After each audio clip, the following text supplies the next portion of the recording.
তিনজন মহিলা কে ছিল? আমেনা বলেন একজনের নাম হলো ঈসা ইবনে মারইয়াম, ঈসা আলাইহিস সালাতু ওয়াস সালামের আম্মা। আরেকজন হলেন হযরত মূসা আলাইহিস সালাতু ওয়াস সালামের বোন কুলসুম। তিন নাম্বার হলো ফেরাউনের স্ত্রী আসিয়া। তিনজন এসে আমার গলার মধ্যে মালা পরাইলেন। কেন পরাইলেন? কোনো না কোনো কারণ আছে। যিনি আমেনার গর্ভে, তিনি হলেন বিশ্বনবী মুহাম্মদুর রাসূলুল্লাহ সাল্লাল্লাহু আলাইহি ওয়াসাল্লাম। আল্লাহর নবী খাদিজাতুল কুবরাকে বলে, ও খাদিজা, তুমি চলে যাইতেছো, আমার আগে দুনিয়া থেকে বিদায় হয়ে যাইবা। যাওয়ার পরে তিনজন মহিলার সাথে তোমার সাক্ষাৎ হবে, এরা হবে তোমার সতী। সুবহানাল্লাহ। মানে ঈসা আলাইহিস সালামের আম্মা মরিয়ম এবং হযরত আসিয়া রাদিয়াল্লাহু তাআলা আনহা এবং মূসা আলাইহিস সালাতু ওয়াস সালাম এবং কুলসুম, এই তিনজন নবীজির জান্নাতের মধ্যে স্ত্রী হবেন। কোন সুবহানাল্লাহ। আমেনা বলেন, যেদিন আমার পেটের মধ্যে সন্তান আসলো, এরপর থেকে আমি যখন বাহিরে যাই, উত্তপ্ত সূর্য যখন আমার শরীরের মধ্যে লাগতো, এই মুহূর্তে দেখি কে যেন একটা মেঘমালা পাঠাইয়া দেয়। মেঘমালা পাঠাইলে ছায়াগুলো আমার গায়ে লাগে। সুবহানাল্লাহ। আমেনা বলেন, এই সন্তানকে নিয়ে যখন আমি বাহিরে যাই, উত্তপ্ত বালুর গরমের মধ্যে পাড়া দেই, বালুর গরম গুলো কেমন যেন ঠান্ডা হয়ে যায়। সুবহানাল্লাহ। আমেনা বলেন, আমি যখন যাই, বড় বড় পাথর, শক্ত পাথরের মধ্যে আমি পাড়া দেওয়ার সাথে সাথে ওই পাথর গুলো তুলার মতো নরম হইয়া যায়। আমেনা বলে, আমার পানির প্রয়োজন, কুয়া থেকে পানি আনতে হয়। আমি সকালবেলা বের হইতাম, কুয়ার কাছে যাইতাম, কুয়ার তল থেকে বালতি দিয়ে পানি উঠানো হইতো।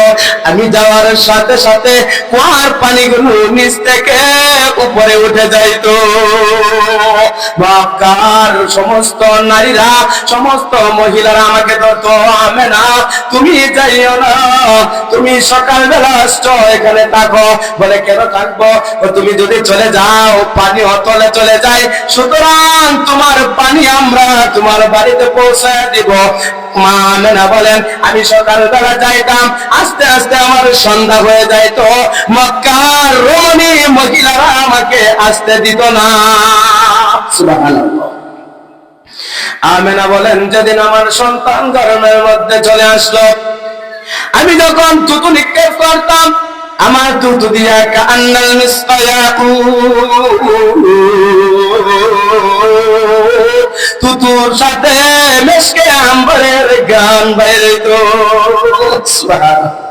আমেনা বলেন, আমার গর্ভে যেদিন আসবেন আব্দুর রহমান ইবনে আউফ রাদিয়াল্লাহু তাআলা আনহুর আম্মা, উনার হাতে হাজারো মক্কার বাচ্চা প্রসব হয়েছে।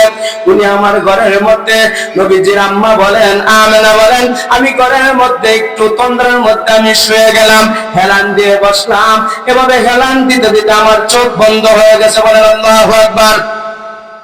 চক্ষু যখন বন্ধ হয়ে গেল, আমি চক্ষু বন্ধ হওয়ার পর আমার ঘরের মধ্যে একটা বাতি ছিল, কুফি বাতি। এই কুফি বাতির মধ্যে তেল দেওয়ার মতো আমার কাছে কেরোসিন ছিল না। কুফি বাতি ধরবে এই পরিমাণ তেল আমার ঘরে ছিল না। আমি যখন চোখ বন্ধ করলাম, আমার তন্দ্রা চোখের মধ্যে ঘুম চলে আসলো।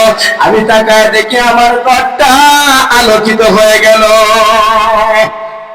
আলোকিত হওয়ার পর আমি তাকায় দেখলাম আমার ঘরের চার কোণের মধ্যে চারজন মহিলা, এক কোণের মধ্যে সাদা কাপড় পরিধান করে বসা। আমি জিজ্ঞাসা করলাম, আপনি কে? উনি বলেন, আমাদেরকে আপনি চিনেন না? বলেন, না না, আমি তো চিনি না। বলে, আমি হইলাম হাওয়া আলাইহিস সালাতু ওয়াস সালাম, আদম নবীর স্ত্রী। সুবহানাল্লাহ। আর এক কোণের মধ্যে তাকায় দেখেন মূসা আলাইহিস সালামের বোন কুলসুম, আর এক কোণের মধ্যে তাকায় দেখেন মরিয়ম আলাইহিস সালাতু ওয়াস সালাম, আর এক কোণের মধ্যে তাকায় দেখেন আসিয়া। এরা চারজন সাদা কাপড় পরিধান করে এই ঘরের চার কোণের মধ্যে বসা। আমেনা বলেন, আপনারা কেন এত রাত্রে আমার ঘরের মধ্যে আসলেন? বলে আল্লাহ তাআলা আমাদেরকে তোমার গর্ভ থেকে কিছুক্ষণ পরে 14 তারিখের চাঁদ নামবে তার ডেলিভারি টিম হিসাবে আমাদেরকে পাঠাইছেন। সুবহানাল্লাহ। আমেনা বলেন আমার সন্তান, আমি ঘুমের মধ্যে ছিলাম, ঘুমের মধ্যে থেকে যখন সজাগ হইলাম হঠাৎ করে তাকায় দেখি আমার সন্তান সিজদার মধ্যে পড়ে রয়েছে। সুবহানাল্লাহ। আমেনা বলেন সিজদার মধ্যে থাকা অবস্থায় কি যেন বলতেছিল, হঠাৎ করে বসলেন, বৈশা কিছু শব্দ উচ্চারণ করলেন, আল্লাহু আকবার কাবীরা ওয়ালহামদুলিল্লাহি হামদান কাসীরা সুবহানাল্লাহি বুকরাতাও ওয়া আসীলা। এটা ছিল আপনার নবী আমার নবী দুজাহানের সরদার সাল্লাল্লাহু আলাইহি ওয়াসাল্লামের জীবনের সর্বপ্রথম কথা। সুবহানাল্লাহ। আমেনা বলেন আমার সন্তান যখন বসলো তাশাহুদের সূরাতে, আমরা নামাজের মধ্যে আঙ্গুলে ইশারা দেই কিনা? আমেনা বলেন আমার হাবিব সাল্লাল্লাহু আলাইহি ওয়াসাল্লাম আমার সন্তান এরকম ভাবে তাশাহুদের সূরাতে আঙ্গুলটা ইশারা দিলেন, আমি তাকায় দেখলাম ওই আঙ্গুল থেকে একটা নূর বের হয়েছে। বলেন আল্লাহু আকবার। এই নূরটা বের হওয়ার সাথে সাথে আমি তাকায় দেখলাম তানাওয়ারাতিদ দুনিয়া কুল্লা, এই রোম পারস্য সম্রাটের সমস্ত রাজপ্রাসাদগুলো আমার চোখের সামনে ভাসা যাইতেছে। যেই পারস্যের মধ্যে রোম সম্রাটের মধ্যে হাজার হাজার বছর ধরে আগুন অগ্নি প্রজ্বলিত ছিল, এটা কোনো বান তুফানেও নিভাইতে পারে নাই। ওই বান তুফানে যে আগুন হাজার হাজার বছর ধরে তারা পূজা করতেছে, আল্লাহর নবীর আম্মা বলেন আমি যখন দেখলাম আঙ্গুল থেকে একটা নূর প্রবাহিত হইল, তানাওয়ারাতিদ দুনিয়া কুল্লা, আমার সামনে দেখলাম হাজার হাজার বছর ধরে যে অগ্নি ছিল সাথে সাথে তা নিভে গেল। সুবহানাল্লাহ। আমেনা বলেন আল্লাহর নবী সাল্লাল্লাহু আলাইহি ওয়াসাল্লামের চাচা আবু তালেব নবীজিকে বলেন ও হাবিব, বলে কি? বলে আমি তোমার ব্যাপারে অনেক কথা শুনেছি এবং আমি তোমার ব্যাপারে তোমার মায়ের কাছ থেকে অনেক কথা শুনেছি এবং আমি নিজেও অনেক কিছু দেখেছি। সুবহানাল্লাহ। বলে আমার মায়ের কাছ থেকে আপনি কি দেখেছেন? বলে তোমার আম্মার কাছ থেকে শুনেছি তোমার আম্মা তুমি যখন কুলের মধ্যে বড় হয়েছ তখন আল্লাহর হাবিব সাল্লাল্লাহু আলাইহি ওয়াসাল্লামের আম্মা কাঁদতেছিলেন। বলে আমেনা আপনি কাঁদেন কেন? বলে এজন্য কাঁদি যে আমার আজকে তার আব্দুল্লাহ নাই, আমার সন্তানের বাবা নাই। বাবা থাকলে কি হইতো? বলে বাবা থাকলে ছোট ছোট বাচ্চাদের জন্য খেলনা কিনে দেওয়া হইতো, খেলনা গুলো দিয়া খেলাধুলা করতো, তার তো বাবা নাই। বাবা নাই তাহলে কি হয়েছে? বলে বাবা নাই তাহলে তো বিভিন্ন ধরনের খেলনা এনে দিত। আল্লাহ তাআলা জিবরাইলের মাধ্যমে জানিয়ে দিলেন ও আমেনা তুমি তো গর্ভে ধারণ করেছো, তার বাবা নাই তো কি হয়েছে? তার বাবা এনে দিত কাঠের খেলনা, মাটির খেলনা, বিভিন্ন প্লাস্টিকের খেলনা। কথা ঠিক কিনা? আমেনাকে বলা হইল আপনি তাকে বড় হইতে দেন, তাকে শুধু দুনিয়ার কাঠ আর প্লাস্টিকের খেলনা দিয়ে খেলাতে হবে না, তাকে আমি আল্লাহ রাব্বুল আলামিন, আমি আল্লাহ তাআলা আসমানের চন্দ্র দিয়ে আমি তার সাথে খেলা করাবো। সুবহানাল্লাহ। আমেনা আরো কিছুদিন যখন বড় হয়ে গেল, হাঁটা চলা শুরু হয়ে গেল, আল্লাহর নবীর ব্যাপারে কান্না শুরু করলেন। বলে ও আমেনা তুমি কান্দো কেন? বলে এজন্য কান্দি যদি তার আব্বা থাকতো আজকে উকাদ এবং মাজান্না বড় বড় দুইটা মেলা হয়, এই মেলার মধ্যে সন্তানকে নিয়ে ঘুরতো। আল্লাহ পাক রব্বুল আলামিন জিবরাইলের মাধ্যমে আমেনাকে জানিয়ে দিলেন ও আমেনা আব্দুল্লাহ উকাজার মাজান্না মক্কার মদিনায় তো ঘুরাইতো, অলি গলি ঘুরাইতো।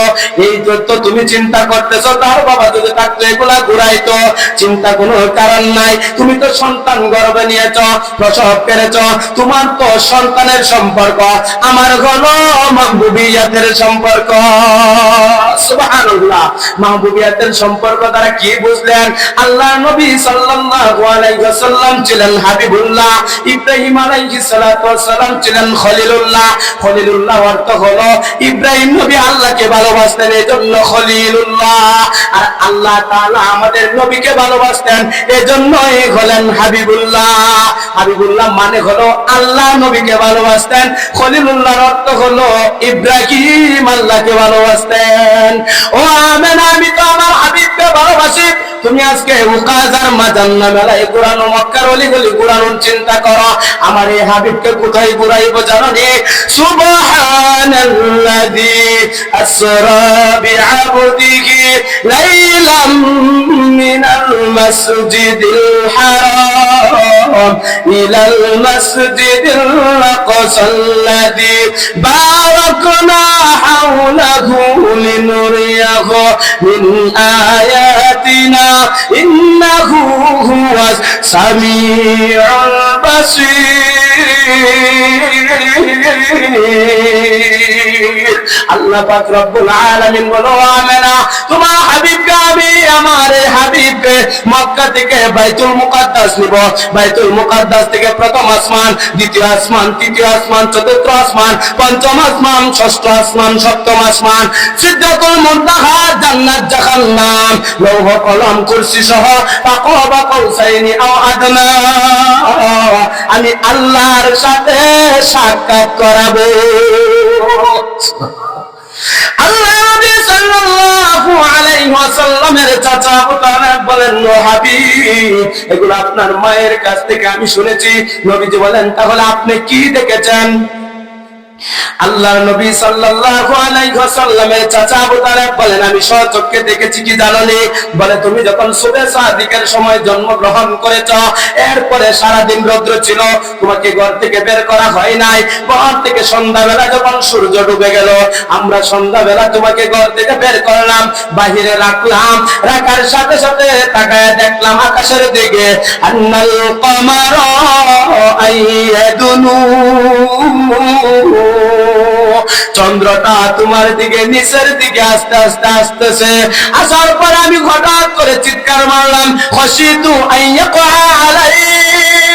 আবু তালেব বলে, আমি চিৎকার মারলাম এই চন্দ্রটা নাকি আমার ভাতিজার উপরে পড়ে যায়। আমি চিৎকার মারলাম, আমি হঠাৎ করে তাকায় দেখলাম, না না, আমার ভাতিজার উপরে পড়ে নাই। কি করেছে? বলে, আমার ভাতিজা যখন এরকম ভাবে ডান দিকে হাত নাড়ায়, চন্দ্র ওই দিকে ডান্স করতে থাকে, বাম দিকে হাত নাড়ায়, ওই দিকে ডান্স করতে থাকে। আল্লাহ নবী সাল্লাল্লাহু আলাইহি ওয়াসাল্লাম চাচা আবু তালেবকে বলেন, তখন আমি কি করতেছিলাম? তখন আল্লাহর নবীকে বলা হলো, তুমি কান্না করতেছিলে, এই চন্দ্র আসার সাথে সাথে তোমার কান্না বন্ধ হয়ে গেল। আন্নাল কামারা, ও আবু তালেব, ও আমার চাচা, আপনি জানেন চন্দ্র এসে আমার সাথে কি করেছে? বলে, না। আন্নাল কামারা ইউগান্নিনি ওয়া ইউহাকিনি ওয়া ইয়ামনাউনা মিনাল বুকা। চন্দ্র এসে আমার সাথে বিভিন্ন ছন্দ শোনাইছে, বিভিন্ন গান শোনাইছে, আমার সাথে বিভিন্ন কথাবার্তা বলেছে। কুরআন শরীফের মধ্যে আপনি দেখবেন, আলিফ লাম মিম নুন ওয়াল কলামি ওয়া মা ইয়াসতুরুন হামিম ইয়াসিন। এগুলা কিছু শব্দ আছে, এগুলাকে বলা হয় হরফে মুকাত্তাআত। এগুলার মাধ্যমে আমি নবীকে চন্দ্র সান্ত্বনা দিত। সুবহানাল্লাহ। আল্লাহ নবী সাল্লাল্লাহু আলাইহি ওয়াসাল্লাম যখন বড় হইতে লাগলেন, আল্লাহর নবী দুধ পান করেছেন। আমরা সবাই জানি একজনের কথা, হালিমাতুস সাদিয়া রাদিয়াল্লাহু তাআলা আনহার কথা। আল্লাহর নবী দুধ পান করেছিলেন চারজন মহিলার। কয়জন? আরো জোরে বলেন। এক নাম্বার, সর্বপ্রথম তিনি দুধ পান করেছেন ওনার আম্মা আমেনার। আমেনার দুধ কতদিন পান করেছিলেন? মুফাসসিরিনে কেরাম বলেন 3 দিন অথবা 4 দিন। 3 দিন অথবা 4 দিন দুধ পান করেছিলেন। এরপর দুধ পান করেছেন উনার ঘরে একটা দাসী ছিল, উম্মে আইমান। নাম কি? উম্মে আইমান ছিল আমেনার আব্দুল্লাহর খাদেমা, ঘরের খাদেমা ছিল। এই উম্মে আইমান দুধ পান করেছেন। 3 নম্বরে দুধ পান করেছেন আবু লাহাবের আযাবকৃত দাসী সুয়াইবা। 4 নম্বরে করেছিলেন হালিমাতুস সাদিয়া। লম্বা ইতিহাস। হালিমাতুস সাদিয়া নবীজিকে নেওয়ার জন্য আসলেন, কাফেলাগুলো চলে গেল, নবীজির সাথে সাক্ষাৎ করলেন। নবীজির সাথে কিভাবে সাক্ষাৎ করলেন? আয়েশা দেখে আমেনার মনটা বড় বেজার, আমেনার মনটা বড় বেজার। হালিমাতুস সাদিয়া আয়েশা বলেন, ও আমেনা, তোমার মনটা বেজার কেন? তোমার বাচ্চাকে নেয় নাই এই জন্য? বলে না না, আমার বাচ্চাকে নেয় নাই বলে আমার বেজার নয়। বেজার কেন? তাহলে আপনার মনটা এত গুসা কেন? তাহলে আপনি বেজার হয়ে বসে রইলেন কেন? বলে আমার বাচ্চাকে তারা নেয় নাই এই জন্য নয়। তাহলে কি জন্য বেজার? বলে আমার বাচ্চাকে তারা পছন্দ করেছে ঠিকই, কিন্তু আমার বাচ্চা তাদেরকে পছন্দ করেন নাই, এজন্য আমার বাচ্চাকে তারা নিতে পারে নাই। সুবহানাল্লাহ। ও হালিমাতুস সাদিয়া, তুমি এসেছো আমার বাচ্চা নেওয়ার জন্য। আমার বাচ্চা যদি তোমাকেও পছন্দ না করে, তুমিও কিন্তু আমার বাচ্চাকে নিতে পারবা না। হালিমাতুস সাদিয়া বলে, ঠিক আছে। আল্লাহ নবী সাল্লাল্লাহু আলাইহি ওয়াসাল্লাম সাদা কাপড়ের মাধ্যমে এখানে একটা দুনিয়ার মধ্যে শোয়ানো অবস্থায় ছিলেন। আল্লাহ নবীর কাছে যখন গেলেন, হালিমাতুস সাদিয়াকে দেখে নবীজি মুস্কি হাসি দিয়ে দিলেন। সুবহানাল্লাহ। বুঝা গেল রাজি হয়ে গেছেন। নবীজি বড় খুশি হয়ে গেলেন। বলে, আপনার সন্তান তো আমার প্রতি খুশি। বলে, খুশি হলেই চলবে না। কেন? মুসা পয়গম্বর সাল্লাল্লাহু মুসা নবীকে যখন তারাক হয়েছিল, আসিয়ার ঘরে নেওয়া হয়েছিল, ফেরাউন ফালবেন, তাহলে ছোট বাচ্চাকে কিভাবে ফালবেন? বুকের দুধ খাওয়াইতে হবে। আগে তো ফিটার ছিল না, ঠিক না? আগে তো এরকম কোন পদ্ধতি ছিল না।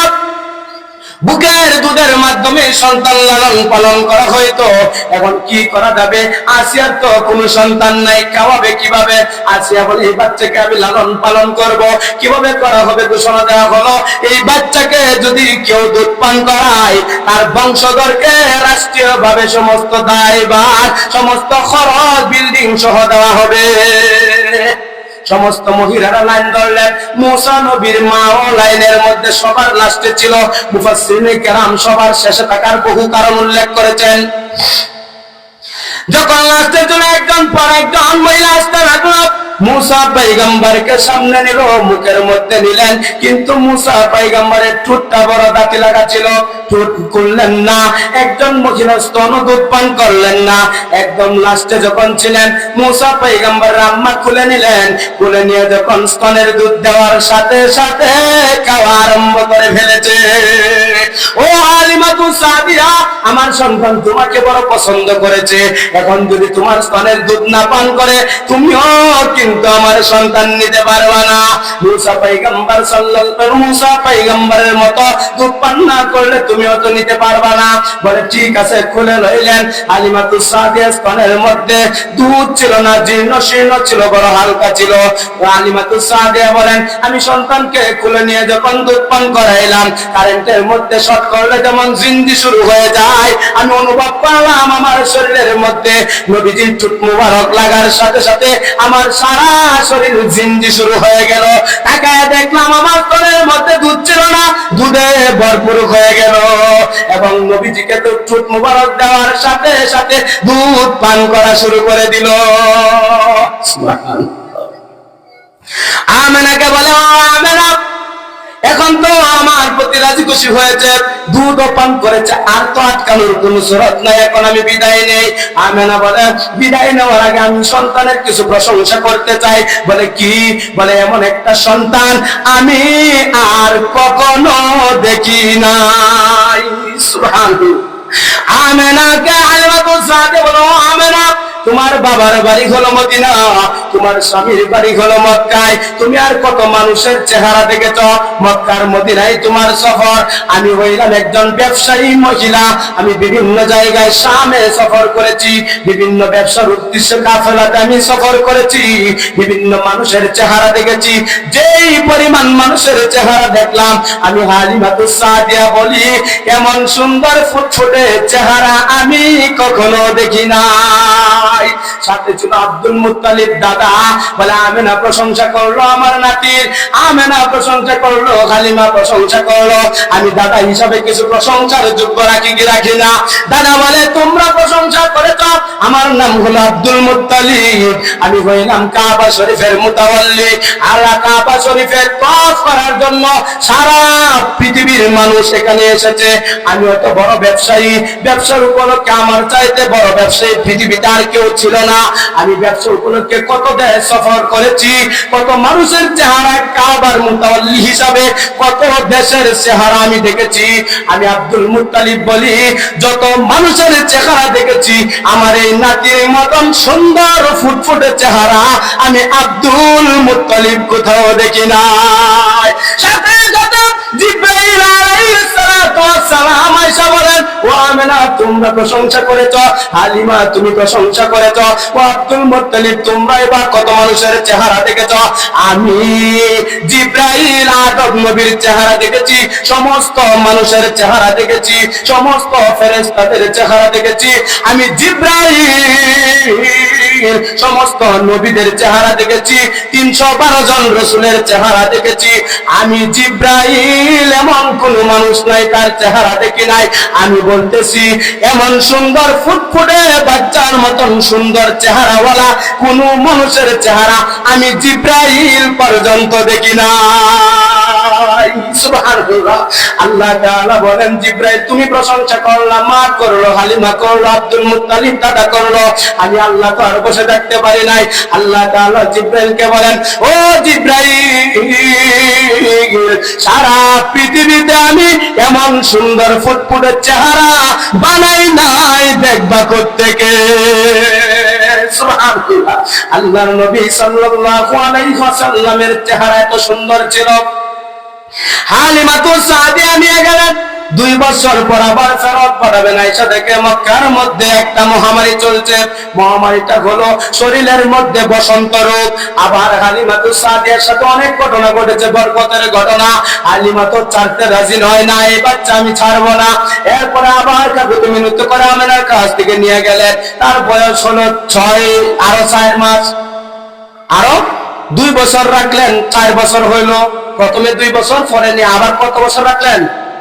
4 বছর যখন হইলেন, আল্লাহ নবী সাল্লাল্লাহু আলাইহি ওয়াসাল্লামকে 4 বছর বয়সে ফেরত পাঠাইলেন। এর আগ দিয়া বাবা আব্দুল্লাহ নবীজির জন্মের 6 মাস আগে দুনিয়া থেকে বিদায় হয়েছেন।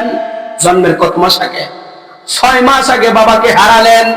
4 বছর বয়সে যখন হালিমা ফেরত পাঠাইলেন, নবীজি আয়েশা তখন বুঝতে পারেন সব সময় নবীজি একদিনে কত বড় হয়তো জানেননি।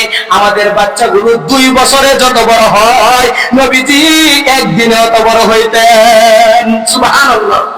তাহলে 4 বছরে কত বড় হয়েছেন? আয়েশা বলে আমার আব্বা কই? আমেনা বলেন তোমার আব্বা এমন এক দেশে সফর করেছে আর কখনো ফিরত আসবে না। আল্লাহর নবী বারবার কাঁদতেছিলেন। বাবার কবর জিয়ারতের জন্য মদিনায় গেলেন। মদিনায় গিয়ে কবর জিয়ারত করলেন, লম্বা ইতিহাস। কবর জিয়ারত করে আসার পথে আবুয়া নামক স্থানে আমেনার ভীষণ জ্বরে আক্রান্ত হয়ে গেল, অসুস্থ হয়ে পড়লেন, আর লড়াচড়া করতে পারেন নাই। ওই আবুয়া নামক স্থানে 6 বছর বয়সে মা আমেনাকে নবীজি হারাইলেন। নবীজির বাবাকে হারালেন জন্মের 6 মাস আগে, জন্মের 6 বছর পরে কাকে হারালেন? মাকে হারালেন। কাকে হারালেন? আসার পর আব্দুল মুত্তালিব দাদা লালন পালনের দায়িত্ব নিলেন। আব্দুল মুত্তালিব আরো 2 বছর লালন পালন করলেন। নবীর বয়স হলো 8 বছর। জুড়ে বলেন কয় বছর? 8 বছর বয়স যখন আমার দাদা আব্দুল মুত্তালিব দুনিয়া থেকে বিদায় হয়ে গেলেন, বিদায় হওয়ার আগে ওই যে আপন চাচা আবু তালেবের দায়িত্ব দিয়ে গেলেন। আবু তালেব বিভিন্ন জায়গায় সফর করেছেন, বড় করেছেন, এই কথাটা বলে দিয়েছেন আব্দুল মুত্তালিবে, ও আবু তালেব শুনো, আমার এই নাতির দিকে যদি এই কাবার, এই মক্কা মদিনার হিজাজ ভূমির কোন মানুষ চোখ রাঙায় তাকায়, তার চোখটা কিন্তু ফুঁড়ে ফেলবা। যদি কোন মানুষের হাত অগ্রসর করা হয় নবীর দিকে, তাহলে ওই হাত ভেঙে চুরমার করে দিবা। সুবহানাল্লাহ। আল্লাহর নবী সাল্লাল্লাহু আলাইহি ওয়াসাল্লাম বড় হইতে লাগলেন, 25 বছর বয়সে বিবাহ করলেন খাদিজাতুল কুবরা রাদিয়াল্লাহু তাআলা আনহাকে। এরপরে যখন আস্তে আস্তে আরো বড় হইতে লাগলেন, 40 বছর পূর্ণ হয়ে গেল, আল্লাহ তাআলা ওহী নাযিল করে দিলেন। সুবহানাল্লাহ। আল্লাহ তাআলা ওহীর মাধ্যমে জানায় দিলেন, ও হাবিব, আপনি দাওয়াতের মিশন চালু করেন, মানুষদেরকে দাওয়াত দেন। আল্লাহর হাবিব সাল্লাল্লাহু আলাইহি ওয়াসাল্লাম 19টা পদ্ধতিতে দাওয়াত দিয়েছিলেন। সুবহানাল্লাহ। ওয়াল্লাযী بعث في الأميين رسولا منهم يتلو عليهم آياته ويزكيهم ويعلمهم الكتاب والحكمة وإن كانوا من قبل لفي ضلال مبين। আল্লাহ নবী সাল্লাল্লাহু আলাইহি ওয়াসাল্লামের দাওয়াতের মিশন ছিল 19টা, বিভিন্ন ভাবে দাওয়াত দিয়েছিলেন। এর মধ্যে একটা ছিল মানুষদেরকে ইতআমুত তাআম, খাবার খাওয়াইতেন। খাবার খাওয়াইলে মানুষ একত্রিত হয় কি হয় না? একত্রিত যখন হয়তেন নবীজি দাওয়াত দিবেন, সমস্ত কাফের মুশরিকরা খাওয়ার পরে দেখলেন নবীজির বড় ভাবসাব ভালো না, এখন মনে হয় আমাদেরকে কিছু বলতে চাইতেছে, হট্টগোল রেখে তারা খায়া চলে গেল। নবীজি আর দাওয়াত দিতে পারলেন না। 2 নাম্বার পদ্ধতি ছিল, আল্লাহর নবী সাল্লাল্লাহু আলাইহি ওয়াসাল্লাম তায়েফের পাহাড়ের মধ্যে সমস্ত গোত্রদেরকে ডাকলেন, ইয়া মাশারাল কুরাইশ, ও কুরাইশ গোত্র তোমরা চলে আসো, এদিকে আসো। নবীজি ডাকে গেলেন, যাওয়ার পর আল্লাহর নবী দাওয়াত দেওয়া শুরু করে দিলেন। এই মুহূর্তে নবীজি কিছু উদাহরণ দিতেছিলেন। কাফের মুশরিকরা বলল, আমরা তো আপনাকে আল-আমিন, বিশ্বস্ত হিসাবে উপাধি দিয়েছি। আল্লাহর নবীকে বলেন, জাররাবনাকা মিরারান ফাওয়াদাদনাকা আমিনা ওয়া সাদীকা, ও নবী আপনাকে আমরা বারবার পরীক্ষা করে দেখেছি। ফাওয়াদাদনাকা আমিনা ওয়া সাদীকা, আমরা আপনাকে বারবার সত্যবাদী এবং বিশ্বস্ত হিসাবে পেয়েছি। সুবহানাল্লাহ। আল্লাহর নবী সাল্লাল্লাহু আলাইহি ওয়াসাল্লাম তাদেরকে দাওয়াত দেওয়া শুরু করে দিলেন। যখন দাওয়াত দিলেন, কুলু লা ইলাহা ইল্লাল্লাহু তুফলিহুন, তোমরা কালিমা পড়ো, দুনিয়াতেও শান্তি হবে, আখিরাতেও শান্তি হবে। এই জায়গার মধ্যে নবীজির এই যে আরেকজন চাচা ছিল আবু লাহাব, আপন চাচা না সৎ চাচা? আরো জোরে বলেন। আপন চাচা কতজন ছিল? 4 জন। কতজন? 4 জন। বাপের নিয়া সহ আসে, আব্দুল্লাহ, আব্দুল কাবা, আবু তালেব, জুবাইর। এই আবু লাহাব হলো সব দাদির ঘরের। কথা বলছেন কিনা? আবু লাহাব ডাক দিয়া বলেন, তাব্বাল্লাকা লিহাযা জামাআতানা ইয়া মুহাম্মদ, হে মুহাম্মদ, এই জন্যই কি আমাদেরকে একত্রিত করেছ? তোমার হাত ধ্বংস হোক। আল্লাহ রাব্বুল আলামিন নবীজিকে সান্ত্বনা দিলেন।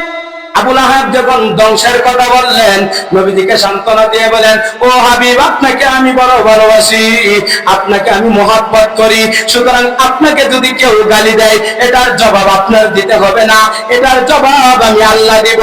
মান আদালি ওয়ালিয়ান ফাকাদ আযানতুহু বিল হাক, আমার হাবিব নিয়া কোন আমার আল্লাহর ওলি বান্দাদেরকে নিয়ে যদি কেউ কটূক্তি করে, কেউ গালিগালাজ করে, আমি আল্লাহ তার সাথে যুদ্ধের ঘোষণা দিলাম। আল্লাহর সাথে যুদ্ধ করে কেউ পারবনি? নমরুদ পারে নাই, নমরুদ পারে নাই। নমরুদ তো বারবার চেষ্টা করেছিল আল্লাহকে হত্যা করার জন্য, তীর নিক্ষেপ করেছিল। তীরের মধ্যে আল্লাহ চেয়েছিলেন, ও পৃথিবীর মাখলুকাত, তোমরা কে আছো, একটু রক্তের প্রয়োজন। আল্লাহ বলেন, রক্তের প্রয়োজন কেন? নমরুদ যেন বুঝতে পারে তীরের আঘাত মধ্যে রক্ত দেইকা যে আল্লাহকে সে হত্যা করেছে। কে আছো রক্ত দেওয়ার জন্য? কেউ রক্ত দিতে রাজি নয়। একটা প্রাণী দিয়েছিলেন, তার নাম হলো মাছ। নাম কি বলেন?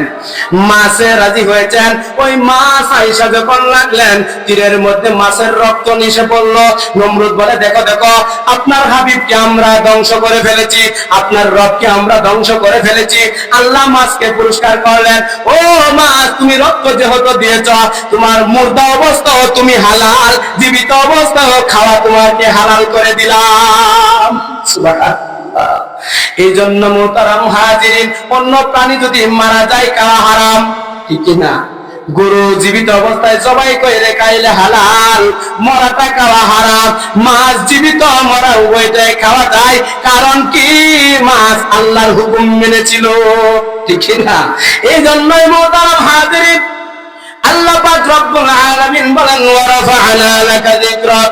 ও হাবিব, আবু লাহাব আপনার জন্য বদদুয়া করে দিয়েছেন, অসুবিধা নাই, এটার জবাব আপনার দিতে হবে না, আমি দিব।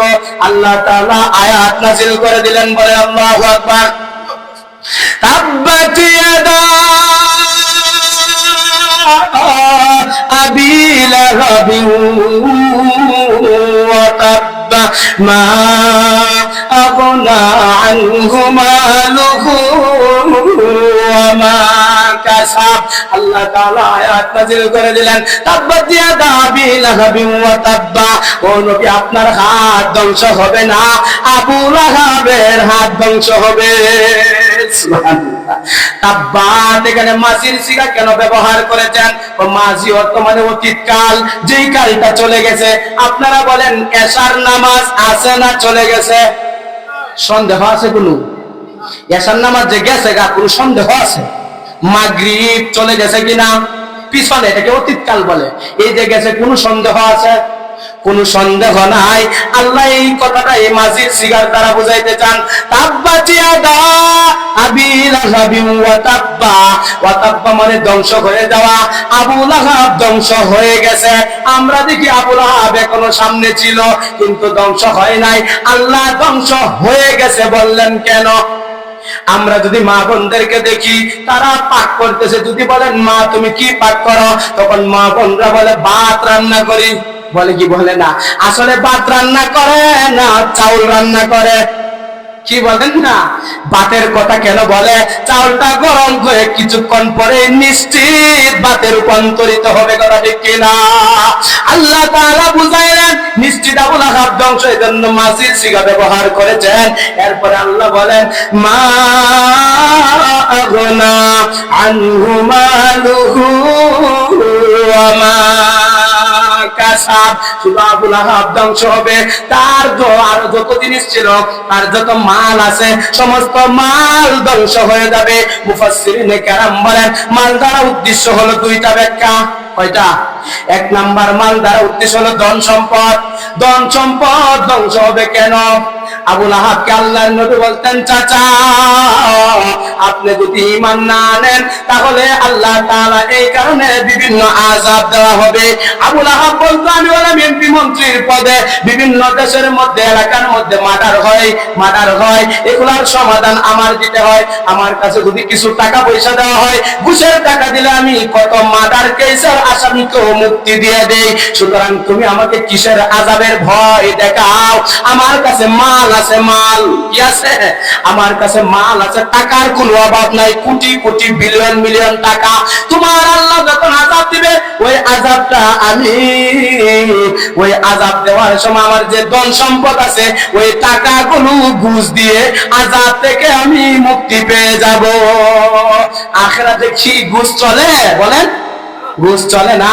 এক নাম্বার ব্যাখ্যা হলো ধন সম্পদ। দুই নাম্বার, মাল দ্বারা উদ্দেশ্য হলো সন্তান। মাল দ্বারা উদ্দেশ্য কি? আবু লাহাবের 3টা সন্তান ছিল, বলেন কয়টা? উতবা, উতাইবা, মাতাব। উতবা, উতাইবা, মাতাব, এই 3টা সন্তান ছিল।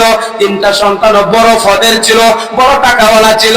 আল্লাহ পাক রব্বুল আলামিন, আল্লাহর নবীর একজন মেয়ে ছিলেন রুকাইয়া রাদিয়াল্লাহু তাআলা আনহা।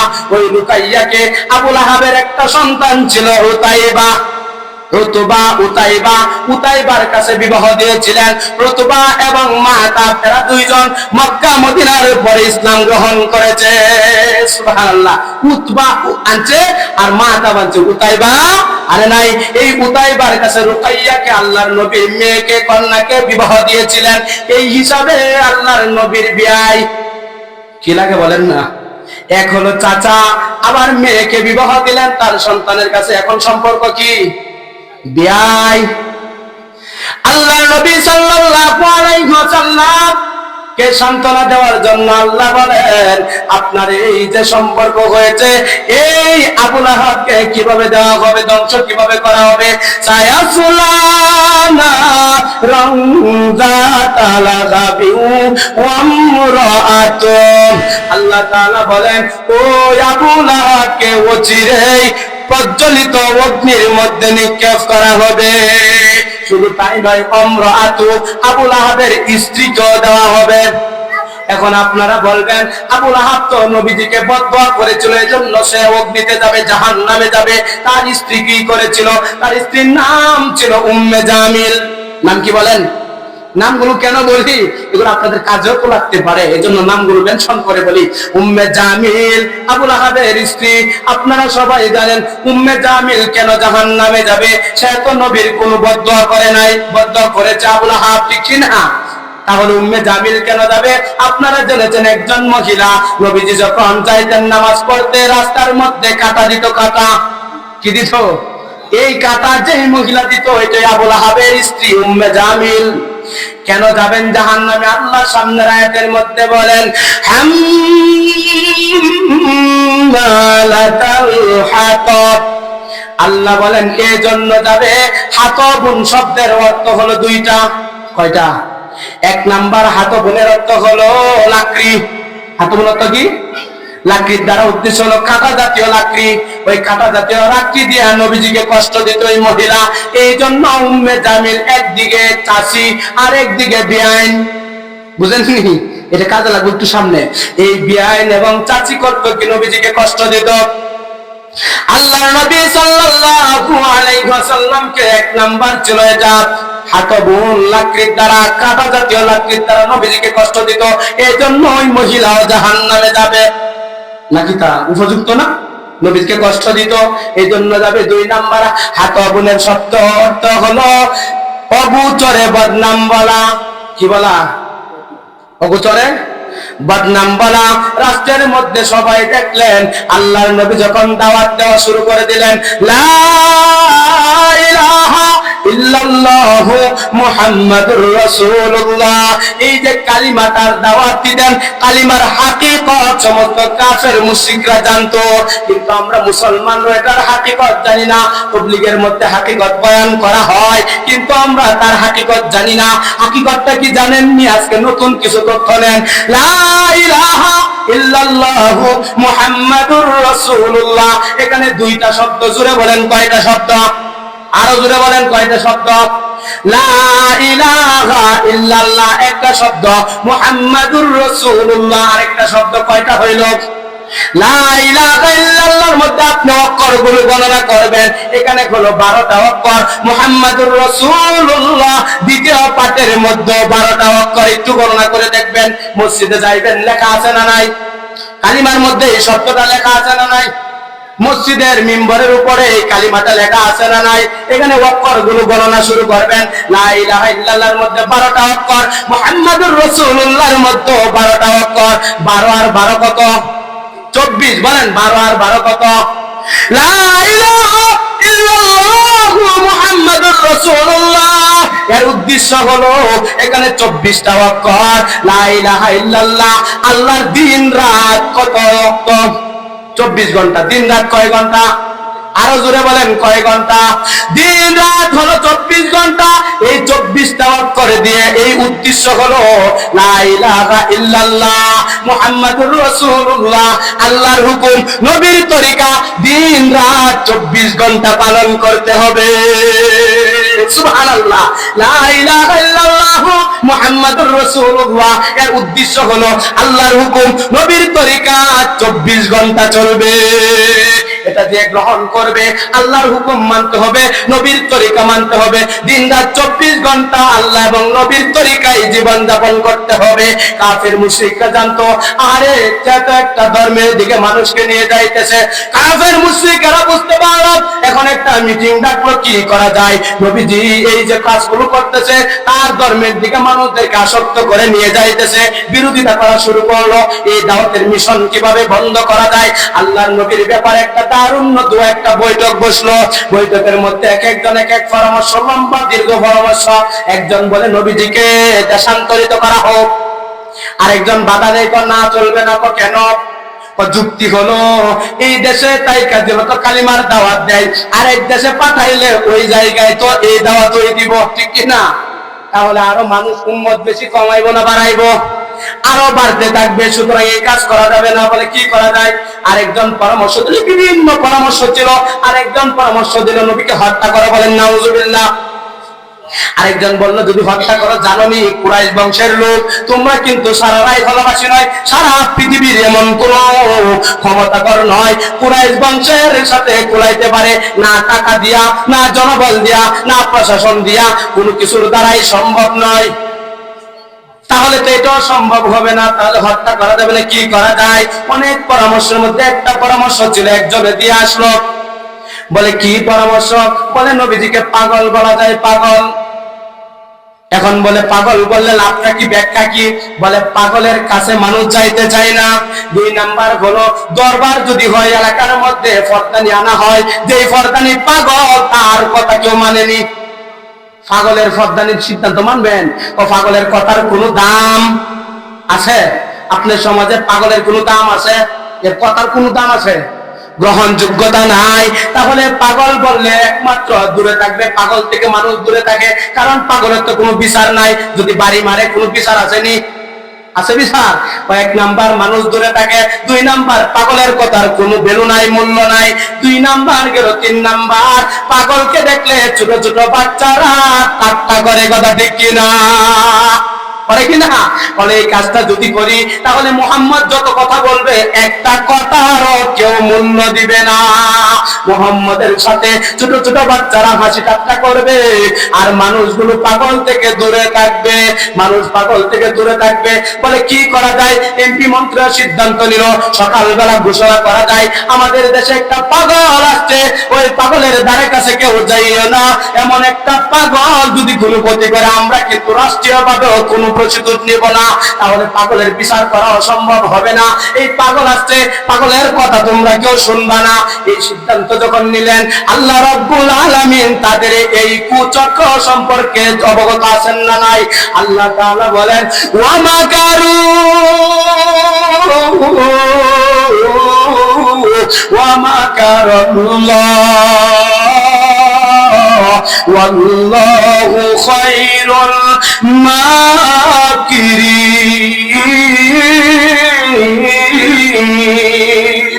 আল্লাহ তাআলা বলেন, ও হাবিব, তারা যে ষড়যন্ত্র করতেছে, চক্রান্ত করতেছে মানুষদেরকে আপনার থেকে দূরে সরানোর জন্য, আমি আল্লাহ কিন্তু জানি সারা পৃথিবীর সমস্ত মানুষের দিল আমি আল্লাহর হাতে, কথা ঠিক কিনা?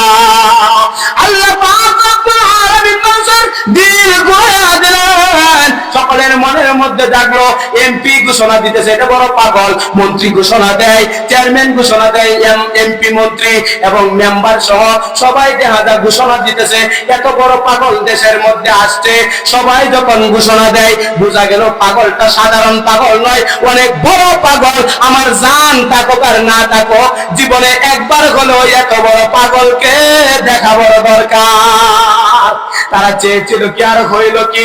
উম্মে জামিল এই জায়গায় কি করেছে জানেননি? উম্মে জামিল মানুষের কাছে গিয়ে বলে, ওই মেহগল শুনো, তোমরা জানোনি এটা যে আমার ভাতিজা? বলে হ্যাঁ জানি তো। শুধু তাই নয়, আমার ছেলেকে দিয়া, উতাইবাকে দিয়া আমি যে তার রুকাইয়াকে বিবাহ করাইছি, এটা জানোনি? এই হিসাবে আমার বিয়াই। বুঝলেন কি? আমার বাতিজা, আপন বাতিজা, আমার আপন ভাই। আমি বলতেছি এই সম্পর্কে তোমরা বেশি জানো না, আমি জানি। বলে আপনি তো জানবেন, আপনার আত্মীয়, বুঝলেন না?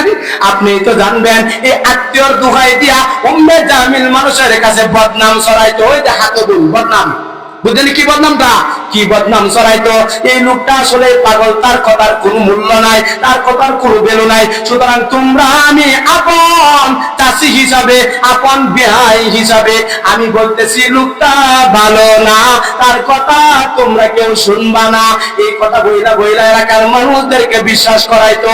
আল্লাহর নবী সাল্লাল্লাহু আলাইহি ওয়াসাল্লাম কাবা শরীফের মধ্যে কোরআন তেলাওয়াত করতেছিলেন, সমস্ত মানুষের দিলকে ঘুরাইয়া দিলেন। জোরে বলেন সবাই চলে গেলেন, যান থাকুক আর না থাকুক, জীবনে এত বড় পাগলের কথা শুনি নাই যে পাগলের ইয়ালান এমপি মন্ত্রী দেয়, প্রধানমন্ত্রী থেকে নিয়ে চেয়ারম্যান মেম্বার পর্যন্ত দিতেছে। সাধারণ পাগল নয়, এই পাগলকে দেখা দরকার। সমস্ত মানুষ গেল দেখার জন্য। আল্লাহর নবীর কাছে যখন গেলেন, নবীজির চেহারা মুবারক দেখলেন, চুলগুলো দেখলেন এত সুন্দর, তারা ভাবতে লাগলো একজন আরেকজনের সাথে কানাঘুষি করা শুরু করে দিল, আরে কোন পাগলের চেহারা তো এত সুন্দর হইতে পারে না, কোন পাগলের চুলগুলো তো এত সুন্দর কাটতে পারে না। আমরা তো জীবনে কত পাগল দেখেছি, এত সুন্দর পাগল তো দেখি নাই। আবার যখন নবীজি কথা বললেন, এত সাহিত্যিক কথা বললেন, কোন পাগল তো এত সুন্দর কথা বলতে পারে নাই। তাহলে বোঝা গেল এটা পাগল নয়, তার কথাই সঠিক। যারা গিয়েছিল সকলে কালিমা পরে মুসলমান হয়ে গেল। লা ইলাহা ইল্লাল্লাহু মুহাম্মাদুর রাসূলুল্লাহ সাল্লাল্লাহু আলাইহি ওয়াসাল্লাম কালিমা পড়ে যখন মুসলমান হয়ে গেল, এখন বলেন এমপি মন্ত্রী মাথা ঠান্ডা না আরো গরম? চেয়েছিলাম কি হইল কি? বিশেষ করে উম্মে জামিলের মাথা ঠান্ডা না গরম? হ্যাঁ, যেই মহিলা মানুষের দোয়ারে দোয়ারে ঘুরে এত কষ্ট করেছিল, উম্মে জামিল বলল আমি এত কষ্ট করলাম, আর মানুষ দেখা যায় এখন যেটার বিরোধিতা করেছিলাম সবাই মুসলমান এনে ফেলেছে, এখন কি করা যায়? দুইটা পাথর নিল। পাথর কি নিছে বলেন? পাথর নিছে নবীজিকে হত্যা করার জন্য। পাথর নিয়ে অগ্রসর হইতেছেন। আল্লাহর নবী কাবা শরীফের সামনে বৈশা বৈশা এখানে কোরআন তেলাওয়াত করতেছিলেন। আবু বকর সিদ্দিক রাদিয়াল্লাহু তাআলা আনহু পাশে বৈশা তাইকা বলেন, হুজুর, বলে কি আপনার চাচি আসতেছে, দেখা যায় হাতে বড় বড় দুইটা পাথর, মনে হয় বাদশাহ এমন আপনার প্রতি আক্রমণ করবে। এক তো মহিলাদের আক্রমণ, বেইজ্জতি, কথা ঠিক কিনা? মহিলার হাতের মাই খাওয়াটা ইজ্জত না বেইজ্জত? আপনার আরেকটা হলো মুরব্বী, আপনার বিয়াইন, আবার চাচি, আরেকটা মহিলা, এরকম মহিলা আক্রমণ করবে, এটা তো বড় বেইজ্জতির বিষয়। নবীজি বলেন আস্তে দাও, কোনো কিছু বইল না, আসার সুযোগ দাও। আল্লাহর নবী কোরআন তেলাওয়াত করতেছিলেন, উম্মে জামিল কাছে আসলেন। আয়েশা বলে, ও আবু বকর, তোমার সাথী কই? আবু বকর বলে, আমাকে কি পাহারাদারি রেখেছো? আমি তোমার সাথীর খবর দেব। মনে মনে ভাবতেছিলেন, আমি আমার সাথীকে দেখতেছি, আমার হাবিবকে আমি দেখতেছি। হাবিব তেলাওয়াত করতেছিলেন, ইয়াসিন ওয়াল কুরআনিল হাকীম ইন্নাকা লামিনাল মুরসালিন আলা সিরাতিন মুস্তাকিম। আল্লাহর নবী সূরা ইয়াসিন তেলাওয়াত করতেছিলেন। এই মুহূর্তে উম্মে জামিল আবু বকর রাদিয়াল্লাহু তাআলা আনহুর সাথে কথাবার্তা বলতেছিলেন। কথাবার্তার এক পর্যায়ে বলেন, ঠিক আছে, তোমার সাথীকে যদি আজকে পাইতাম, এই যে পাথর নিয়ে আসছিলাম, হত্যা করে আমি ফেলতাম। বলেন নাউজুবিল্লাহ। বলে আমি উম্মে জামিল, কত বড় ক্ষমতা, আমি একজন এমপি মন্ত্রীর স্ত্রী, আমার ক্ষমতার কোনো অভাব নাই, যদি আজকে পাইতাম। বিভিন্ন ডায়লগ দিয়া চলে গেল। আবু বকর রাদিয়াল্লাহু তাআলা আনহুর মনের মধ্যে বড় কৌতূহল, ও হাবিব, আপনার চাচি আসলো, আপনাকে দেখলো না, আমি তো আপনাকে চেহারা দেখতেছি, আমি আপনি কোরআন তেলাওয়াতের আওয়াজও শুনতেছি, কিন্তু উম্মে জামিল তো আপনাকেও দেখে নাই, তেলাওয়াতের আওয়াজও শুনে নাই। ঘটনাটা কি? আল্লাহর নবী সাল্লাল্লাহু আলাইহি ওয়াসাল্লাম উত্তর দিলেন, ও আবু বকর, তুমি কি সূরা বনী ইসরাঈলের 45 নাম্বার আয়াত কি তেলাওয়াত করো নাই? আল্লাহ তাআলা বলেন, ওয়া ইযা ক্বারাআতাল কুরআনা জাআলনা বাইনাকা ওয়া বাইনাল লাযিনা লা ইউমিনুনা বিল আখিরাহ بالآخرة حجابا مستورا. الله أكبر. আবু বকর সিদ্দিক রাদিয়াল্লাহু তাআলা আনহুকে আল্লাহর নবী বলেন, ও আবু বকর, ওয়াইদা করাতাল কোরআন, যখন কোরআন তেলাওয়াত করা হয়, তখন কাফের এবং বেঈমানের মাঝে, বেঈমান এবং মুমিনের মাঝে যখন কোরআন তেলাওয়াত করা হয়, আল্লাহ রাব্বুল আলামিন, আল্লাহ তাআলা একটা পর্দা ঢেলে দেন। সুবহানাল্লাহ। তাহলে এই পর্দার কারণে দেখে নাই?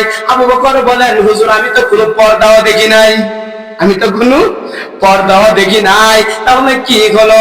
আল্লাহর নবী বলেন, আল্লাহ তাআলা ফেরেশতার মাধ্যমে ঘেরাও করে রেখেছেন, যার কারণে আমার চেহারা দেখে নাই তারা। সুবহানাল্লাহ। আল্লাহর নবী সাল্লাল্লাহু আলাইহি ওয়াসাল্লাম কাবা শরীফের সামনে তেলাওয়াত করতেছিলেন। কাবা শরীফের দেয়ালটা নবীজির চেহারার কারণে নূরে জ্বলজ্বল করতেছিল। সুবহানাল্লাহ। নবীজি কেমন সুন্দর ছিল! আয়েশা সিদ্দিকা রাদিয়াল্লাহু তাআলা আনহা থেকে বর্ণিত, আয়েশা বলেন এমন সুন্দর ছিল, আল্লাহর নবী সাল্লাল্লাহু আলাইহি সাল্লাম আমার কামরাতে যখন প্রবেশ করলেন, এর আগ মুহূর্তে আমি একটা সুই হারিয়ে ফেলেছিলাম, সুইটা পাইতেছিলাম না। নবীজি ঢোকার সাথে সাথে আমি সুইটা সচক্ষে আমি তুলেছি। সুবহানাল্লাহ। এমনকি আমি সুতা পর্যন্ত সুইয়ের ছিদ্র দিয়ে প্রবেশ করিয়েছি। আল্লাহর নবী কেমন সুন্দর ছিল! শাহ আব্দুল আজিজ মুহাদ্দিস দেহলভী রাহমাতুল্লাহি আলাইহি বলেন, পৃথিবীতে যত সৌন্দর্য আল্লাহ তাআলা সৃষ্টি করেছেন 100 ভাগে ভাগ করেছেন। জোরে বলেন কয় ভাগে? 100 ভাগে ভাগ করেছেন। এক ভাগকে আলাদা করলেন আর 99 ভাগকে আলাদা করলেন। এক ভাগকে আবার 2 টুকরা করলেন। কয় টুকরা? অর্ধেকটা দিয়া আল্লাহ তাআলা ইউসুফ নবীর সৌন্দর্য দান করেছেন, আর বাকি অর্ধেক দিয়া সারা পৃথিবীর সৌন্দর্য দিলেন। ময়ূর এত সুন্দর, মানুষ এত সুন্দর, ফুল এত সুন্দর, এগুলা হলো অর্ধেকটা দিয়ে আল্লাহ তাআলা পৃথিবী সাজাইলেন, বাকি অর্ধেক দিয়া ইউসুফ নবীকে সৌন্দর্য দান করলেন। আল্লাহ পাক রব্বুল আলামিন শাহ আব্দুল আজিজ মুহাদ্দিস দেহলভী রাহমাতুল্লাহি আলাইহি বলেন, বাকি 99 সৌন্দর্য আমার আপনার হাবিব সাল্লাল্লাহু আলাইহি ওয়াসাল্লামকে একা দান করেছেন। ইউসুফ আলাইহিস সালাম এক ভাগের অর্ধেকটা দিয়ে কেমন সুন্দরী ছিল, কেমন সুন্দর ছিল! মিশরের মেয়েরা রমণীরা জুলেখাকে ঠাট্টা করে বলতো, জুলেখা তুমি কার জন্য এত পাগল? খালি জুলেখা জুলেখা না বলে ইউসুফ ইউসুফ বলো, তোমার কোন মুখে জবান আর কোন জিকির নাই, খালি ইউসুফ আর ইউসুফ, এত সুন্দরের কথা বলো। বলে তোমরা তো ইউসুফকে দেখো নাই, মিশরের সমস্ত রমণীদেরকে দাওয়াত করা হলো, জুলেখাকে নিয়ে যখন ঠাট্টা করা হয়, আসলো তারা দাওয়াত খাওয়ার জন্য। মুফাসসিরিনে কেরাম বলেন কোথাও কোনো ফলের নাম উল্লেখ নাই, একটা ফলের কথা বলা হয়েছে। আঙ্গুর না আপেল না বেদান না কমলা, এগুলা কোনো উল্লেখ নাই, শুধু বলা হয়েছে একটা ফল। কি বলা হয়েছে বলেন? একটা ফল দেওয়া হইল। বলে ইউসুফ যখন প্রবেশ করবে সাথে সাথে তোমাদেরকে ছুরি দিলাম, ফল কাটবা। বলে ঠিক আছে। ইউসুফ পয়গম্বর যখন প্রবেশ করলেন, দেখা গেল তারা ফল কাটা আরম্ভ না কইরা তারা আঙ্গুল কেটে ফেলেছিল। সুবহানাল্লাহ। ইউসুফ পয়গম্বর কেমন সুন্দর ছিল! এজন্যই বলা হয় মাইসুরাত ইউসুফ কনিহি চাখানে ওয়ালা मैं कैसे के मानंद निगी आशिक लैला, मैं कैसे के मानंद निगी आशिक लैला, मैं आशिक लैला हो मेरा इश्क दीवाना, ये जुमला जहां जिसके तजल्ली से उजाला। যেই নবীকে দুনিয়া সৃষ্টি না করলে, যেই নবীকে সৃষ্টি না করলে পৃথিবীর কুল কায়নাত কোনো কিছুই আল্লাহ সৃষ্টি করতেন না। আল্লাহ নবী সাল্লাল্লাহু আলাইহি ওয়াসাল্লামের জমিনে পরিচয় ছিল মুহাম্মদ, আর আকাশের মধ্যে ফেরেশতাদের কাছে পরিচিত ছিল আহমদ। সমস্ত ফেরেশতারা চিনতো নবীকে কোন নামে বলেন তো দেখি? আহমদ। আর জমিনের মধ্যে সবাই চিনতো মুহাম্মদ। এই কথাটা আর পাইছেন কোনদিন? জমিনের মধ্যে ছিল মুহাম্মদ, আর সমস্ত উপরে ছিল নবীর নাম আহমদ। আল্লাহর নবী সাল্লাল্লাহু আলাইহি ওয়াসাল্লাম কাবা শরীফ থেকে তেলাওয়াত করতেন। তেলাওয়াতটা রাতের বেলায় নবীজি নামাজরত অবস্থায় তেলাওয়াত করতেন। এই তেলাওয়াত শোনার জন্য সমস্ত কাফের মুশরিকরা এসে ভিড় করত। দিনের বেলা কষ্ট দিত, নবীজি তেলাওয়াত করলে কষ্ট দিত। নবীজি রাতের বেলা তেলাওয়াত, যে নবীর উপর কোরআন নাজিল হয়েছে এই নবীর তেলাওয়াত কত মধুর, কথা দেখি না? আমাদের দেশের জাতীয় কারীদের তেলাওয়াত করলে তো মজা লাগে, লাগে কিনা? প্রাণ কেড়ে নেয়। যে নবীর উপর কোরআন নাযিল হয়েছে নবীর তেলাওয়াত কত মধুর। আল্লাহর নবী সাল্লাল্লাহু আলাইহি ওয়াসাল্লাম তেলাওয়াত করতেছিলেন, এই মুহূর্তে হযরত ওমর ফারুক রাদিয়াল্লাহু তাআলা আনহু তখনও মুসলমান হন নাই, আসলেন তেলাওয়াত শোনার জন্য। তেলাওয়াত শুনবেন কিভাবে? তিনি একটা হাতের মধ্যে বালিশ তো ছিল না, হাতের মধ্যে মাথাটা রাখলেন, মাথা রাইখা তেলাওয়াত শুনতেছিলেন। এত মধুর তেলাওয়াত নবীজি করতেছিলেন। ওমর রাদিয়াল্লাহু তাআলা আনহু মনে মনে ভাবতেছিলেন, এত সুন্দর কবিতা আকারে তেলাওয়াত তিনি যে করতেছেন, মনে হয় কোন কবির বানানো কথা উনি পাঠ করতেছেন। মনে মনে ওমর রাদিয়াল্লাহু তাআলা আনহু ভাবতেছিলেন, আল্লাহর নবী সাল্লাল্লাহু আলাইহি ওয়াসাল্লাম তেলাওয়াত করতে করতে সূরা আল হাক্কা তেলাওয়াত করলেন, আল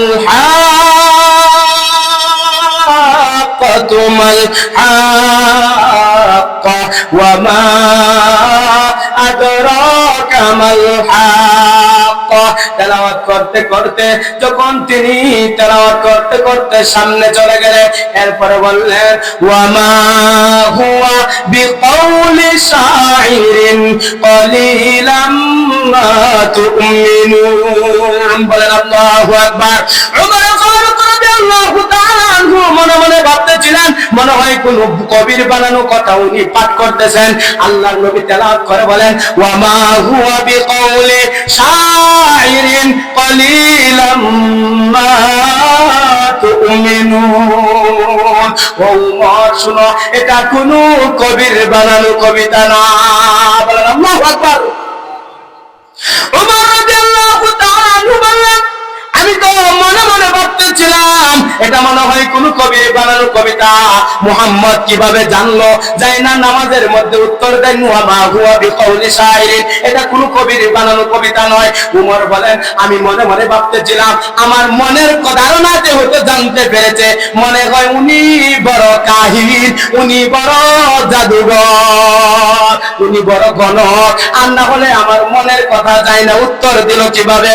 আল্লাহর নবী সামনের আয়াত তেলাওয়াত করলেন, ওয়ালা বিকাউলি কাহিনিন কলিলাম মা তাযাক্কারুন। আল্লাহর নবী বলেন, এটা কোনো কাহিনের কথা নয়। সুবহানাল্লাহ। ওমর রাদিয়াল্লাহু তাআলা আনহু ভাবলেন, আমি প্রথমে ভেবেছিলাম মনে হয় কোন কবির বানানো কথা। এটার উত্তর আসলো, না না, এটা কবির কথা নয়। আমি ভাবলাম আমার মনের খবর যেহেতু জানতে পেরেছে, এখন ভাবলাম উনি মনে হয় বড় জাদুঘর, আমার মনের কথা জেনেছে উনি বড় গণক। এখন উত্তর দিল, ওয়ালা বিকাউলি কাহিনীন, না না, এটা কোনো কাহিনীর কথা নয়, কোন জনকের কোন গণকের কথা নয়, কোন জাদুঘরের কথা নয়। এটা কার কথা হইতে পারে? চিন্তার মধ্যে পড়ে গেলেন।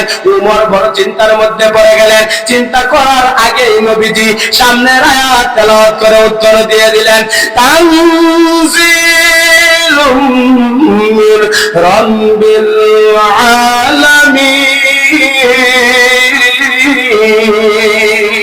আল্লাহ নবী সাল্লাল্লাহু আলাইহি ওয়াসাল্লাম বলেন, এটা কোনো কবির বানানো কথা নয়, কোনো গণকের কথা নয়, এটা হলো মহান রব্বুল আলামিনের পক্ষ থেকে নাযিলকৃত মহাগ্রন্থ আল কোরআন। সুবহানাল্লাহ। এই উত্তর যখন আসলো, আদাবানি রব্বি ফাহসানা তাদিবা, আল্লামানি রব্বি ফাহসানা তাদিবা। আল্লাহ নবী বললেন, আমাকে এত সুন্দর আদব আল্লাহ তাআলা শিক্ষা দিয়েছেন, আমার জ্ঞান একমাত্র কে দিয়েছেন? জোরে বলেন। আল্লাহ নবী সাল্লাল্লাহু আলাইহি ওয়াসাল্লাম তেলাওয়াত এত মধুর ছিল, এত মধুর ছিল, এত মধুর ছিল। আল্লাহ তাআলা কাল কিয়ামতের কঠিন ময়দানে একটা মাহফিল করবেন। কি করবেন? জোরে বলেন। এরকম একটা মাহফিল করবেন। মাহফিলের মধ্যে প্রধান বক্তা, বিশেষ বক্তা আছে না নাই? আল্লাহ তাআলা হবেন ওই মাহফিলের সভাপতি, প্রেসিডেন্ট, আর আপনার আমার পয়গাম্বর হবেন ওই মাহফিলের প্রধান বক্তা। সুবহানাল্লাহ। প্রধান বক্তার আগে থেকে কিছু গজল গাওয়া হয়নি, গজল গাওয়ার জন্য কোরআন তেলাওয়াত হয়নি। কোরআন তেলাওয়াত হয় এই জন্য আল্লাহ তাআলা হযরত আল্লাহ রাব্বুল আলামিন কিছু নবীদেরকে রাখবেন তেলাওয়াত করার জন্য। হযরত দাউদ নবীকে রাখবেন তেলাওয়াত করার জন্য। প্রধান বক্তার আগে যে তেলাওয়াত করবেন স্টেজের মধ্যে দাউদ আলাইহিস সালাতু ওয়াস সালাম। দাউদ আলাইহিস সালাতু ওয়াস সালাম তেলাওয়াত এত সুন্দর, দাউদ নবী যখন তেলাওয়াত করতেন সমুদ্রের মাছ পাখি পশু আইসা দাউদ নবীর তেলাওয়াত শুনতো। সুবহানাল্লাহ, কেমন মধুর কণ্ঠ ছিল। এই কণ্ঠতে তেলাওয়াত করবেন নবীজির আগে দিয়া কোন সূরা পড়বেন? দাউদ নবী সূরা তাহা তেলাওয়াত করবেন। সুবহানাল্লাহ। আল্লাহর নবী সাল্লাল্লাহু আলাইহি ওয়াসাল্লাম প্রধান বক্তা হিসেবে আসবেন, আয়েশা নবীজি তেলাওয়াত করবেন সূরা ইয়াসিন। কোন সূরা বলেন? ইয়াসিন। আমাদের নবীজির আরেক নাম হলো ইয়াসিন। সুবহানাল্লাহ। নবীজির আরেক নাম কি বলেন না? অনেক নাম ছিল নবীজির। মুজাম্মিল নবীজির নাম, মুদাসসির নবীজির নাম। আল্লাহ এক এক আয়াতের মধ্যে ইয়া আইয়ুহাল মুজাম্মিল, ইয়া আইয়ুহাল মুজাম্মিল, ইয়া আইয়ুহাল মুদাসসির বিভিন্ন নাম দ্বারা নবীজিকে ডাকা হয়তো। ইয়াসিন এটাও কিন্তু আমার আপনার নবীর নাম। নবীজি সূরা ইয়াসিন তেলাওয়াত করবেন। আল্লাহ পাক রব্বুল আলামিন, লম্বা ইতিহাস, আল্লাহ পাক রব্বুল আলামিন নবীজিকে বলবেন এই তেলাওয়াত করার পর মানুষ বেহুশ হয়ে যাবে। কি হয়ে যাবে?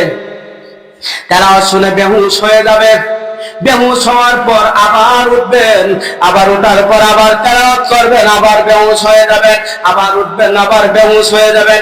আল্লাহ পাক রব্বুল আলামিন তেলাওয়াত করবেন সূরা আর-রহমান। কোন সূরা বলেন?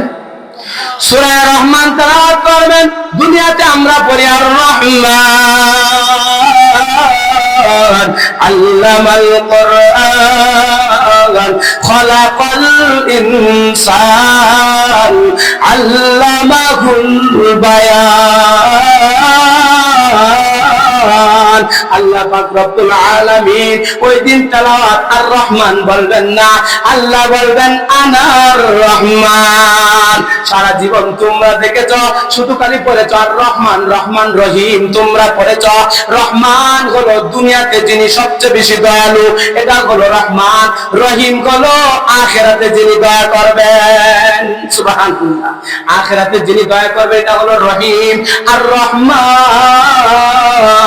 তোমরা যে রহমানের নাম শুনেছিলা, আজকে আল্লাহ তাআলা সমস্ত মুমিনদের সামনে বলবে আনার রহমান। খালি রহমানের নাম শুনেছিলা, দেখো নাই কোনদিন, আজকে দেখো আমি হইলাম রহমান। সুবহানাল্লাহ। ওই জায়গার মধ্যে আল্লাহ তাআলা তেলাওয়াত করবেন, মানুষ বেহুশ হয়ে যাবে। ওই জায়গার মধ্যে আল্লাহ তাআলা বলবেন ইয়া আইয়াতুহান নাফসুল মুতমাইন্না। আল্লাহ ডাক দিবেন ও মুতমাইন্না নফস। নফস তিন প্রকার। কয় প্রকার? নফসে আম্মারা, নফসে লাওয়ামা, নফসে মুতমাইন্না। নফসে আম্মারা শুধু মন্দ কাজ করে এমন লোক আছে না নাই? জীবনে কোনদিন আল্লাহর হুকুম নবীর তরিকা পালন করে না। নফসে আম্মারা, নফসে লাওয়ামা ভালো করে মন্দ করে, নফসে মুতমাইন্না শুধু ভালো কাজ করে। আল্লাহ ডাক দিবেন ইয়া আইয়াতুহান নাফসুল মুতমাইন্না। ও মুতমাইন্না নফস, দুনিয়াতে তোমরা বিভিন্ন গান বাজনা শুনেছ, মনে চেয়েছিল এগুলো একটু শোনার জন্য। তোমরা উলামায়ে কেরামের কাছ থেকে শুনেছ এগুলা হারাম, এগুলা শোনা যাবে না। মনে চাইছিল নামাজ না পড়লে তোমার জানের মধ্যে একটু আরাম আসবে, কিন্তু উলামায়ে কেরাম বলেছে এক ওয়াক্ত নামাজ যদি না পড়া হয় 2,88,00,000 বছর জাহান্নামে জ্বলতে হবে। পরবর্তীতে যদিও কাজা করা হয়। তাবলীগওয়ালারা তোমাদের দাঁড়ে দাঁড়ে কানে কানে গিয়ে বলেছিল আল্লাহর হুকুম নবীর তরিকার মধ্যে শান্তি এবং কামিয়াবি। এই কথাগুলো শুনি না তোমরা বিভিন্ন পাপ কাজ থেকে তোমরা বিরত ছিলা, বিভিন্ন অন্যায় অপরাধ থেকে বিরত ছিলা, উলামায়ে কেরামের ওয়াজ নসিহত শুই না বিভিন্ন গুনাহ থেকে তোমরা বেঁচেছিলা। আজকে শুনো ইয়া আইয়াতুহান নাফসুল মুতমাইন্না ইরজিই ইলা রাব্বিকি রাদিয়াতাম মারদিয়া। ইরজিই তোমরা ফিরে আসো ওই রবের দিকে, যেই রব তোমাদের দিকে আজকে সন্তুষ্ট হবেন, আর কোনদিন বেজার হবেন না।